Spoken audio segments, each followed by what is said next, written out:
வணக்கம் மக்களே. Nita form India சேனல்லேருந்து இன்றைய பதிவு.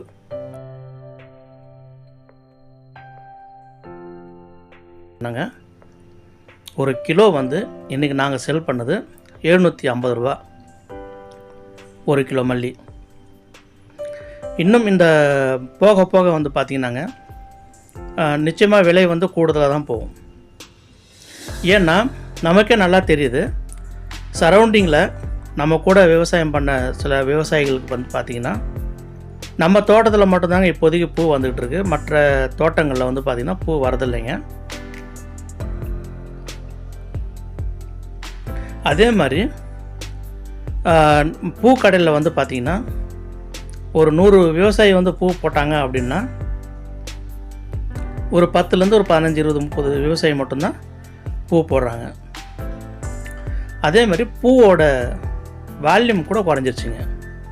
இப்போ ஒரு 100 கிலோ வருது ஒரு நாளைக்கு அப்படின்னா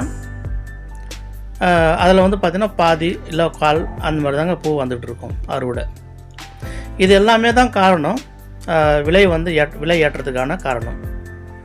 ஒரு விவசாயியாக இருந்து பார்த்தோம்னா இந்த விலை ஏற்றம் மகிழ்ச்சி தான். ஆனால் இதே ஒரு கன்சூமராக இருந்து பார்த்தோம்னா கஷ்டம்தான். ஏன்னா கன்சூமரும் நம்ம தான், விவசாயமும் நம்ம தான்.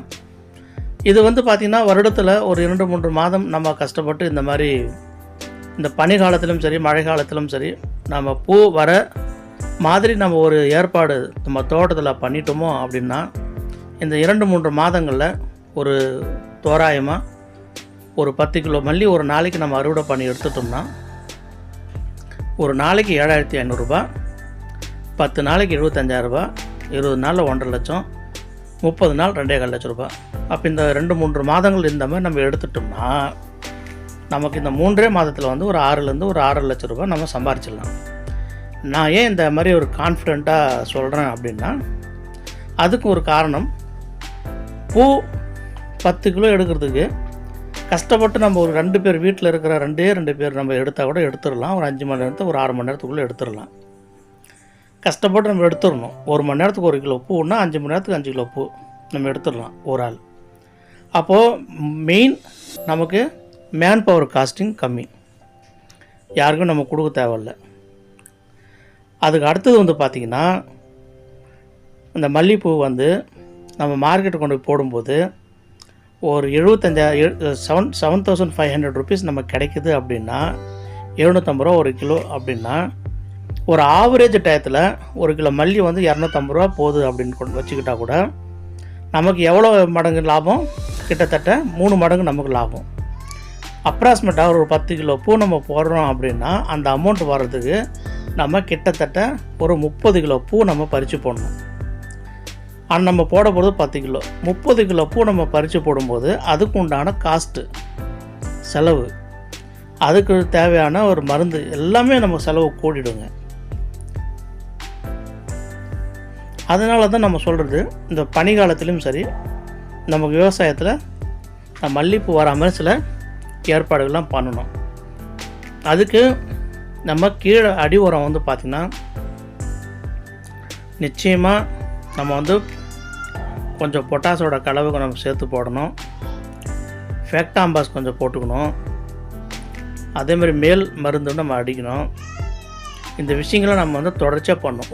ஒரு விவசாயி திருவண்ணாமலை மாவட்டத்தில் வாரத்தில் 3 முறை ஸ்ப்ரே பண்ணுறேன். நான் கேட்டதுக்கப்புறம் எனக்கே ஆச்சரியமாக தான் இருந்தது.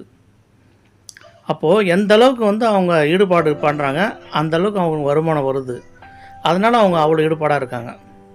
இப்போ ஒரு தோராயமாக நம்ம ஒரு சென்னை மாதிரி ஒரு பெருநகரங்களில் போய் வேலை செய்கிறோம் அப்படின்னா அதிகபட்சமாக பார்த்திங்கன்னா ஒரு 15,000 ரூபாய் நமக்கு மாத சம்பளமே இருக்கும். ஆனால் நம்ம இந்த மாதிரி ஒரு 10 கிலோ பூ அறுவடை பண்ணி நம்ம போடும்போது 2 நாளில் அந்த பணம் நம்ம எடுத்துடலாம். இது ரொம்ப மிகைப்படுத்தி சொல்கிறேன் நீ அப்படின்ட்டு தயவு செஞ்சு யாருமே நினச்சிக்காதீங்க. ஏன்னா இன்றைக்கி நான் உண்மையாலே நம்ம செலவு இப்போ ஒரு கிலோ பூ 750 ரூபாய் கிடச்சிது நமக்கு, ஒரு கிலோவோட பூ. அப்போ நம்ம தோட்டத்தில் ஒரு 10 கிலோ பூ வருதுன்னு நான் உதாரணம் தான் சொல்கிறேன். கூட கிடைக்கலாம் இல்லைங்களா? ஏன்னா நம்ம இது நாள் கணக்கில் நம்மளால் சொல்ல முடியல. ஏன்னா ஏற்றம் இறக்கம் அப்படிங்கிறது நம்ம தோட்டத்தில் இருந்துக்கிட்டு தான் இருக்குது. பூ ஏறும், பூ இறங்கும், அப்புறம் ட்ராப் ஆகும், அப்புறம் மறுபடியும் ஃப்ரெஷ்ஷாக வரும். இந்த மாதிரிலாம் இருக்குன்றதுனால மாதம் தான் நம்ம கணக்கு எடுத்துக்கலாம். உதாரணத்துக்கு ஒரு மாதத்துக்கு ஒரு 300 கிலோ வருது, 400 கிலோ வரும், 500 கிலோ வரும். இந்த மாதிரி நம்ம கணக்கு எடுத்துக்கணும். அப்போ தான் நம்ம அந்த பணம் நம்ம சம்பாதிக்கக்கூடிய அளவில் சரியாக இருக்கா அப்படின்றது நம்மளால் தீர்மானிக்க முடியும்.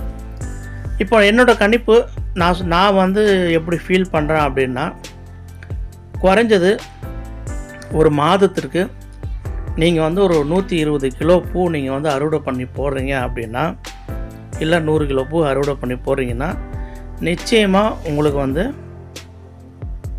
ஒரு 45,000 ரூபாய் வருமானம் கிடைக்கும். மொத்த வருமானம் சொல்கிறேன் நான்.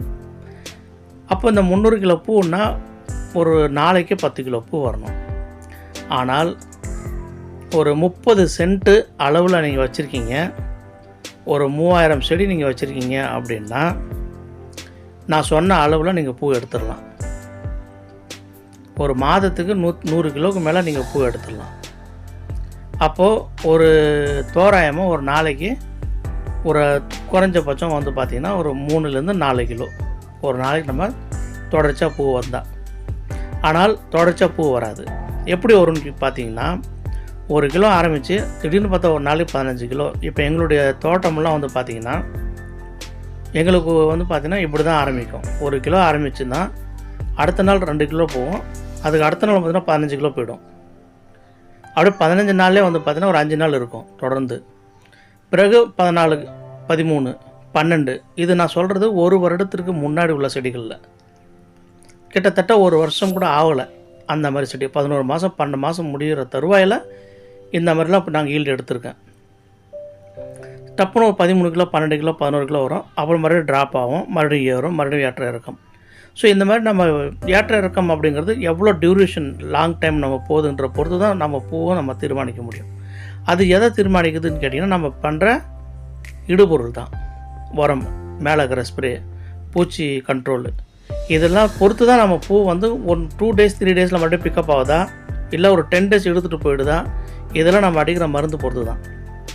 அப்போது ஒரு 120 கிலோ நம்ம வந்து ஒரு ஆவரேஜாக 4 கிலோ போட்டு 30 நாள் 120 கிலோ நீங்கள் போட்டு நீங்கள் மல்லிகைப்பூ போடுறீங்க அப்படின்னா, அப்போது ஒரு ஆவரேஜாக ஒரு 300 ரூபாய் நீங்கள் பிடிச்சிக்கிட்டா கூட நமக்கு வந்து பார்த்திங்கன்னா ஒரு 30லேருந்து 38,000 கிடைக்கும். பட் ஆனால் கூட தான் கிடைக்கும். நான் 120 கிலோ சொல்கிறத விட கூட தான் கிடைக்கும். ஏன்னா ஒரு வருஷம் தாண்டின செடியில் ஒரு நாளைக்கெல்லாம் 25 கிலோ 30 கிலோ பறிக்கலாம். 30 சென்டில் நான் சொல்கிறது நிச்சயமாக அந்த ரேஞ்செல்லாம் போயிடும். ஒரு வருஷம் தாண்டி இருக்கணும். ஒரு 2 வருஷம் பக்கமாக இருக்கிற செடிகளில் ஒரு நாளைக்கு 30 கிலோன்னு பறித்தா ஒரு 5 நாள் தாங்கும். 5 நாள் வரைக்கும் 30 கிலோ 20 கிலோவில் ஓடும். அப்போ அது 5 நாள் 4 நாளில் 150 கிலோ வந்துடும். அப்படியே ஏற்ற இறக்கம் பிடிச்சா கூட ஒரு 200 கிலோ நம்ம தொட்டுடலாம். 200 கிலோ தொட்டுட்டு ஒரு 300 ரூபா போட்டால் கூட 60,000 ரூபாய் கிடச்சிரும். இந்த பூ நமக்கு குறைஞ்ச அளவில் பூ வருதுன்னும்போது நம்ம வீட்டில் ஆளுங்களே கொஞ்சம் கஷ்டப்பட்டு நம்ம வந்து பூ பறிச்சிட்டோம்னா, களை எடுத்துகிட்டு 30 சென்டில் அளவில் நான் சொல்கிறேங்க, களை எடுத்துறது, அப்புறம் மருந்து போடுறது, மருந்து அடிக்கிறது, பூ பறிக்கிறது எல்லாம் நம்ம வீட்டில் இருக்கிற ஆளுங்களே பண்ணிக்கிட்டோம்னா காலையிலேருந்து மதியம் வரைக்கும் இருந்தால் போதும், எல்லா வேலையும் முடிச்சிடலாம். அப்போ அந்த 30 நாள் நம்ம வந்து கஷ்டப்பட்டு இதே மாதிரி பண்ணிட்டு இருக்கும்போது நிச்சயமாக ஒரு 50லேருந்து ஒரு 60,000 ரூபாய் நமக்கு எடுக்கலாம், தாராளமாக எடுக்கலாம். ஏன்னா நம்மளை மாதிரி இப்போ நம்ம சொல்கிற விஷயங்கள் வந்து உங்களுக்கு தெரிஞ்சிருக்கும். ஒரு ரெஃபரன்ஸ் எல்லாம் நம்ம எடுக்கணும் இல்லையா? அப்படின்னும்போது நம்ம அக்கம் பக்கம் இருக்கிற சில விவசாயிகள்லாம் நம்ம அப்படியே ரேண்டமாக போய்ட்டு பேசும்போது அவங்க நம்ம தோட்டத்துக்கு வருவாங்க, நம்ம அவங்க தோட்டத்துக்குலாம் போவோம். அப்படிலாம் பேசும்போதெல்லாம் சில நேரங்களில் வெளிப்படையெல்லாம் சொல்லுவாங்க, இந்த மாதம் வந்து நான் ஒரு 1.5 லட்ச ரூபாய் எடுத்திருக்கேன் அப்படின்லாம் சொல்லுவாங்க. அளவுலாம் பார்த்தீங்கன்னா பெரிய அளவுலாம் கிடையாது. இதே 30லேருந்து 40 சென்ட் தான் இந்த மல்லியில். அதுமாரி எடுத்திருக்காங்க. பட் மினிமம் ஒரு வருஷம் ஆகணுங்க. அதுக்கு முன்னாடி இருக்கிற செடியில் நான் சொல்கிற அளவில் பணம் வராதுங்க. ஏன்னா நிறைய பேர் தவறுதலாக புரிஞ்சுக்கிறீங்க. அதனால் வந்து ஒரு வருஷத்துக்கு முன்னாடி உள்ள செடியில் இப்போ பூ வரும், 6 மாதத்துக்கு அப்புறம் பூ வரும். நான் சொல்கிற அந்த ஒரு 150 மாதத்துக்கு 200 கிலோ அந்த மாதிரி பூவெல்லாம் வராது. ஒரு வருஷம் தாண்டணும், 2 வருஷம் பக்கம் இருக்கணும். அந்த மாதிரி சமயத்தில் பூ வந்து நமக்கு நல்ல சீசனில், அதாவது மார்ச்சுக்கு அப்புறம்லாம் சீசனில் அந்த மாதிரி பூ வந்துடும். இந்த மாதிரி சீசன்லாம் வந்து பூ கம்மியாக தான் வரும். ஒரு 5 கிலோ 6 கிலோ பூ வரும், 10 கிலோ அந்தளவு வரும். பட் ஆனால் விலை வந்து பார்த்திங்கன்னா நல்ல விலை இருக்கும். 750 ரூபா 700 ரூபா இருக்கும். இப்போ காக்கடான் நீங்கள் போனது பார்த்தீங்க. இப்போ அறுவடை அதுவும் ஸ்டார்ட் ஆகிடுச்சிங்க. முருங்கை கூட இப்போ அறுவடை ஸ்டார்ட் பண்ணியிருக்கோம். முருங்கை வந்து நேற்று விலை வந்து 50 ரூபாங்க. இன்றைய விலை வந்து 50 ரூபா. இப்போ முருங்கை அறுவடை பண்ணி வச்சுருக்கோம். நாளைக்கு காலையில் போய்ட்டு திருவண்ணாமலை மார்க்கெட்டில் தான், ஹோல்சேல் மார்க்கெட்டில் தான் கொண்டு போய் பூ நம்ம வந்து செல் பண்ண போகிறோம். அது ஒரு 5 நிமிஷத்தில் விற்றுருங்க. நல்லா டிமாண்ட் இருக்குது நமக்கு. பூ வந்து விற்றுட்டா, பூ போட்டுட்டு அப்படியே முருங்கையும் விற்றுட்டு மறுபடியும் தோட்டத்துக்கு வந்துடுவாங்க.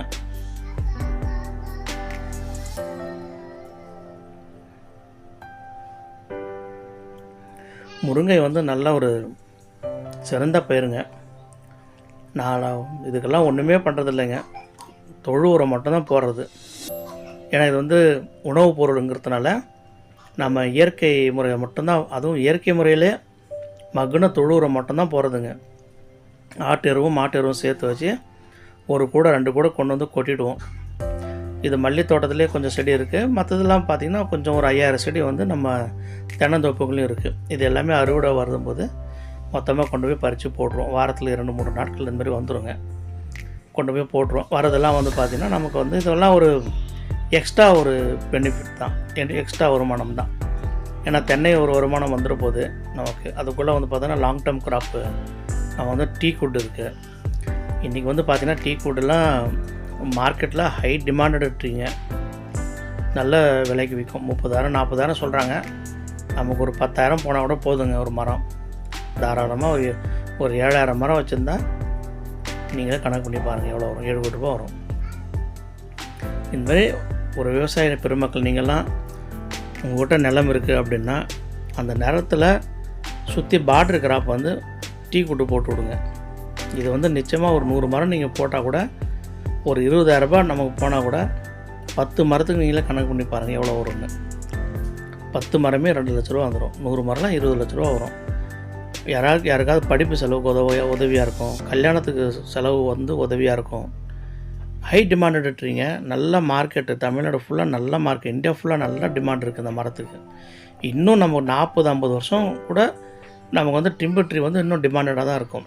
அது என்ன காரணம்னு கேட்டிங்கன்னா, காட்டோட பரப்பளவு வந்து குறுகிட்டே இருக்குது.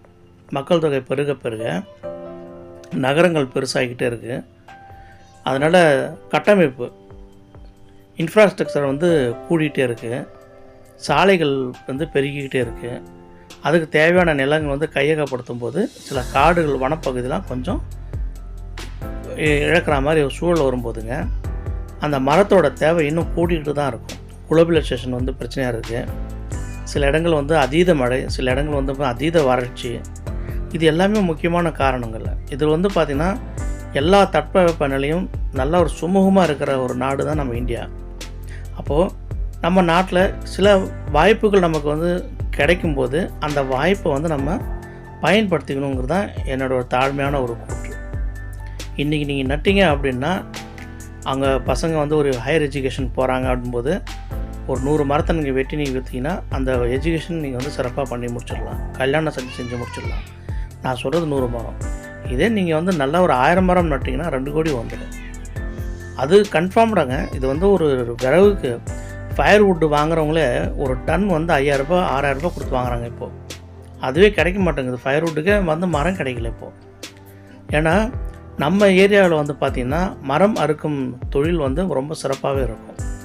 ஏன்னா நம்ம ஊரில் நமக்கு தெரிஞ்சவங்க நிறைய பேர் இந்த தொழிலில் ரொம்ப ஈடுபட்டிருக்காங்க. இவங்க வந்து பார்த்திங்கன்னா சுற்றுப்பட்டி இருக்கிற எல்லா ஊர்லேயும் போவாங்க. உதாரணம் வந்தவாசி, ஆரணி, திண்டிவனம், பாண்டிச்சேரி, செஞ்சி, கீழ்பெண்ணாத்தூர், அப்புறம் திருவண்ணாமலை மாவட்டம், செங்கம், இந்த பக்கம் பார்த்திங்கன்னா திருப்பத்தூர், வாணியம்பாடி, ஆம்பூர், வேலூர், போலூர், இந்தமாரி இடம்லாம் போவாங்க. அவங்க போயிட்டு வரும்போது அவங்ககிட்ட நான் வந்து என்கொயரி பண்ணுவேன். ஏன்னா நம்ம வந்து ஒரு 7,000 மரம் போட்டிருக்கோம் இல்லைங்களா. நம்ம இதை பற்றி ஒரு தேடல் இருந்துகிட்டே இருக்கும்போது நம்ம அவங்க கூட வந்து நான் கேட்டுகிட்டே இருப்பேன். எங்கே போனீங்க, எங்கே மரம் அறுத்தீங்க, என்ன மரம் அறுத்தீங்க, எவ்வளோ டீல் பண்ணாங்க, என்ன எவ்வளோ அப்படின்னு கேட்கும்போது மேஜராக வந்து பார்த்திங்கன்னாங்க தேக்கு மரம் தான் வந்து நிறையா அறுத்து பண்ணியிருக்காங்க. 10 வருஷம், 5 வருஷம், 20 வருஷம் மரங்கள்லாம் அறுத்து சேல் பண்ணியிருப்பாங்க. அப்போல்லாம் கேட்பேன் எவ்வளோ சேல் பண்ணாங்க அப்படின்னா அவங்க ஓரளவுக்கு ரேட்டு சொல்லுவாங்க. 20,000 போச்சு, 10,000 போச்சு, 25,000 போச்சு, 30,000 போச்சுன்னுவாங்க. ப்ளஸ் நான் என் கூட என்னோடய கிளாஸ்மேட்டு அவங்களாம் மரத்தை வச்சு செல் பண்ணாங்க. அது கூட நான்லாம் இருந்திருக்கேன். இப்போ ரீசெண்டாக நடந்தது தான், 1 or 2 இயர்ஸ்க்கு முன்னாடி நான்லாம் கூடவே இருந்திருக்கேன். நல்ல ப்ரைஸ் தாங்க போகுது. அதனால் இதில் எந்த ஒரு சந்தேகம் வேண்டாம். இது என்னுடைய ஒரு தாழ்மையான ஒரு வேண்டுகோள். அப் டு உங்களோட கன்சர்ன் தாங்க ஃபைனலாக. இதுமாரி பண்ணால் நம்ம ஃப்யூச்சரில் ஒரு சில செலவுகள் வந்து நம்ம வந்து குறைக்க முடியும் அப்படிங்கிறது நான் நினைக்கிறதுங்க. இதனால தான் சொன்னேன். ஏன்னா நிறைய பேர் வந்துங்க, நான் தேக்கு மரம் வைக்கும்போது பல பேர் வந்து ஒன்றுமே சொல்லலை எனக்கு. நானாக தான் வச்சேன். சரி, நான் ஏன்னா வந்து கொஞ்சம் நிறைய விஷயங்கள் வந்து போட்டு கணக்கெல்லாம் போட்டு பார்ப்பேன். சில விஷயங்கள்லாம் வந்து கால்குலேட் பண்ணி பார்ப்பேன். இது எப்படி இருக்கும், ஃப்யூச்சரில் என்ன இருக்கும், எப்படி டிமாண்ட் இருக்கும், அதெல்லாம் பார்த்துட்டு நான் வச்சேங்க. பட் ஹோப்ஃபுல்லி வந்து நல்லா தான் இருக்குது. மார்க்கெட்டும் நல்லா தாங்க இருக்குது. அதுக்கடுத்து நம்ம குண்டுமல்லிக்கு வந்துடலாங்க. மறுபடியும் குண்டுமல்லி வந்து நம்ம ஏற்கனவே பதிவு பண்ணுற சில விஷயங்கள், நண்பர்கள் நிறைய பேர் ஃபோட்டோலாம் கேட்டிருந்தீங்க. நம்ம சேனலில் நம்ம நிறைய ஒரு வீடியோ 2-3 வீடியோ நான் போட்டிருக்கேன். இந்த மருந்தோட பிக்சர்ஸ் எல்லாமே நான் போட்டிருக்கேன் உங்களுக்கு. அதில் வந்து பார்த்திங்கன்னா ஆல்ஃபா கார்டு, ஆல்ஃபா மைத்ரின், அப்புறம் மோனோக்ரோடோபா சாப் பவுட்ரு, அப்புறம் வந்து பார்த்திங்கன்னா கிரேசியா, அதுக்கப்புறம் வந்து பார்த்திங்கன்னா இந்த டாட்டா பிராண்டில் வந்து ராக்கெட் ஒன்று, அது இதெல்லாம் வந்து பூச்சி மருந்துங்க. ஃபங்கஸ் அண்ட் இன்செக்ட் ஆசிட்ஸ், இது எல்லாமே மருந்தெல்லாம் 3 மருந்து சேர்த்து ஒரு வாரமாக அடிச்சுக்கிட்டே இருக்கணும். கூட வந்து நல்லா பூக்கிற தருவாயில் செடிகள் இருக்குது அப்படின்னா ஒரு முறை டபுள், DOUBLE டபுள் சூப்பர் மருந்துங்க. நல்ல பூ கொடுக்கும், நல்ல பிரான்ச் எடுக்கும். நைட்ரோபென்சின் நல்ல மருந்து. அதுக்கு அடுத்தது வந்து பார்த்திங்கன்னா விப்புல், VIPUL விப்புல் நல்ல மருந்து. ஜிப்ராலிக் ஆசிடு, அதுக்கப்புறம் போரான், ரெண்டும் ஒரு கலவை. NPK 19 நீங்கள் தொடர்ந்து கொடுத்து பாருங்கள். செடியோட NPKலாம் கொடுத்து பாருங்கள், செடியோட பசுமை எப்படி இருக்குன்னு பாருங்கள். நைட்ரஜன் கண்டென்ட் கூட இருக்கிறதுனால செடியெல்லாம் ரொம்ப பசுமையாக இருக்கும், நல்லாயிருக்கும் செடியெல்லாம். கிரேசியெல்லாம் அது எப்படிப்பட்ட ஒரு நோய் தாக்குதல் செடி இருந்தாலும் சரி பண்ணிவிடும். ஆனால் விலை வந்து ரொம்ப கூடங்க. அதனால் ஒரு முறை நீங்கள் வந்து மாதம் ஒரு முறை நீங்கள் அது ரொம்ப நோய் தாக்குதல் இருக்கும்போது கிரேசியாக வாங்கிக்கிங்க. கொஞ்சம் ஆவரேஜாக இருக்குது, நல்லா நோய் தாக்குதல் எதுவுமே இல்லை அப்படின்னா நீங்கள் ஆல்ஃபா கார்டு, ஆல்ஃபா மைத்ரின் ரெண்டுமே இருக்கும், நல்ல மருந்து அது. அப்புறம் ஹிட்செல்னு சொல்லிட்டு ஒரு மருந்து இருக்குது, HITCELன்னு சொல்லிட்டு ஹிட்செல்னு சொல்லிட்டு அந்த மருந்தும் நல்ல மருந்து. ஆல்ஃபா கார்டு, ஆல்ஃபா மைத்ரின், ஹிட்செல் இதெல்லாம் சேர்த்து நீங்கள் அடிங்கன்னா ரொம்ப அருமையாக இருக்கும். அதேமாதிரி தைமோத்தேசியம் மருந்தும் எமாசின் பென்சோசைட், தைமோத்தேசியம், இது 2 காம்பினேஷன் வந்து பெஸ்ட்டு மருந்து. நம்ம சொல்கிற அந்த இது வந்து பார்த்திங்கன்னா கூகுளில் கூட பாருங்கள், உங்களுக்கு தேவைப்பட்டால் கூட அதில் வரும் பாருங்கள். அது நீங்கள் அதில் டிஸ்கிரிப்ஷனில் கொடுத்துருப்பாங்க. நான் வந்து டிஸ்கிரிப்ஷனில்ங்க, நான் ப்ராக்டிக்கலாக நான் யூஸ் பண்ணுறேன் என் ஃபார்மில், அதுவும் மல்லிக்கு மட்டும்தான். அதனால் நீங்கள் நிச்சயமாக நீங்கள் கூட ட்ரை பண்ணி பாருங்கள். இதெல்லாமே வந்து இதெல்லாம் நல்ல மருந்துகள். செடிகளுக்கெல்லாம் வந்து ரிசல்ட் வந்து நல்லாவே இருக்கும். மேக்ஸிமம் எந்த புழு தாக்குதல் இல்லாமல், எந்த நோய் தாக்குதல் இல்லாமல் நம்ம செடியை வச்சுக்கிட்டாலே ஆட்டோமேட்டிக்காக ப்ரொடக்ஷன் வருதுங்க. இது என்னோடய பர்சனல் அனுபவம். இது என்னோடய அனுபவத்தில் நான் சொல்கிறேன். நோய் தாக்குதல் மட்டும் வந்துருச்சுன்னா இலையெல்லாம் சுருண்டு போய் காம்பெல்லாம் சுருங்கி போயிடும். சுருங்கி போன காம்பெல்லாம் கருப்பு கலரில் ஆகிடும். பூ வந்ததுன்னா வெள்ளை கலரில் வராது, பிங்க் கலரில் வரும். அந்த பிங்க் கலரில் வந்ததுன்னா இந்த பூ வந்து சிறப்பாக இருக்காது, அது யாரும் வாங்கவும் மாட்டாங்க. இந்த மாதிரி பிரச்சனை வந்ததுன்னாங்க அதை சரி பண்ணி கொண்டு வர்றதுக்கே 10 நாள் ஆகிடுது. அவ்வளோ பிரச்சனையாக இருக்குது மல்லியில். அதனால் இந்த மாதிரி பிரச்சனைலாம் நீங்கள் வந்ததுன்னா இம்மிடியட்டாக நீங்கள் என்ன பண்ணுங்கன்னா கிரேசியா வாங்குங்க. கூடவே வந்து தைமோத்தேசியம் இது 2மே சேர்த்துக்குங்க. நீங்கள் அடிங்க, ஒண்டர்ஃபுல்லாக இருக்கும், நல்லா கண்ட்ரோலில் வரும். ரொம்ப அளவுக்கு அதிகமாக தாக்குதல் தான். அதே மாதிரி வெள்ளை இலையெல்லாம் இருக்குது அப்படின்னா அந்த மாதிரி சமயத்தில் நீங்கள் என்ன பண்ணலாம் அப்படின்னா, இலையெல்லாம் மஞ்சளாக இருக்குது, அப்புறம் நோய் தாக்குதல் அப்படி இருக்குன்னா நீங்கள் அந்த சமயத்தில் ஆல்ஃபா கார்டு, ஆல்ஃபா மைத்ரின், எமாசின் பென்சோசைட் இது இல்லைனா மோனோக்ரோடோபாஸ் இதில் ஏதாவது ஒரு கலவையில் சேர்த்து நீங்கள் அடிக்கலாம், நல்லாயிருக்கும். ஜிப்ராலிக் போரான் எதுக்கு அடிக்கிறாங்க அப்படின்னா, இது வந்து ஊட்டச்சத்து டானிக் மாதிரி, புரோட்டீன் மாதிரி இருக்குது. பூவெல்லாம் சீக்கிரமாக ஊக்குவிக்கும் வரத்துக்கு, பிரான்ச் வந்து நிறையா ஊக்குவிக்கும். என்பிகே வந்து அதான் காரணம். என்பிகே கூட அதுதான், டப்புன்னு செடியெல்லாம் வந்து குரோத் பண்ணி கொடுக்கும். அதேமாதிரி வந்து பார்த்திங்கன்னா செடியெல்லாம் வந்து பிரான்ச் எடுக்க வைக்கும் என்பிகே. அதெல்லாம் வந்து பார்த்திங்கன்னா ஒரு கிலோலாம் ரொம்ப கம்மி தாங்க, 100 ரூபா 25 ரூபா தான் ஒரு என்பிகே ஒரு கிலோ. ஒரு டேங்க்கு 16 லிட்டர் டேங்க்குனா ஒரு 50 கிராம் சேர்த்துக்கிட்டா போதும். இதெல்லாம் பூச்சி மருந்து அடிக்கிறீங்க பார்த்தீங்களா, அது கூடவே வந்து என்பிகே சேர்க்குறீங்கன்னா டபுள் சேர்த்துக்குங்க. அப்புறம் 2வது வாரம் வந்து பார்த்திங்கன்னா ஜிப்ராலிக் போரான் நீங்கள் போடுறீங்க அப்படின்னா நைட்ரோபென்சன் சேர்த்துக்குங்க. அதுக்கு அடுத்த வாரம் வந்து பார்த்திங்கன்னா நீங்கள் வந்து இது விப்புல் சேர்க்குறீங்க அப்படின்னா நீங்கள் மறுபடியும் வந்து என்பிகே சேர்த்துக்கலாம் கூட. அந்தமாதிரி சேர்த்து நீங்கள் அடிச்சிங்கன்னா வாரம் நீங்கள் மாற்றி நீங்கள் அடிச்சிங்கன்னா பயிர் வந்து சிறந்த முறையில் பயிர் இருக்குங்க. நன்றி, தேங்க்யூ ஸோ மச்ங்க. நம்ம சேனல் வீடியோ பிடிச்சிருந்தா லைக் பண்ணுங்கள், ஷேர் பண்ணுங்கள், சப்ஸ்கிரைப் பண்ணுங்கள். தேங்க்யூ.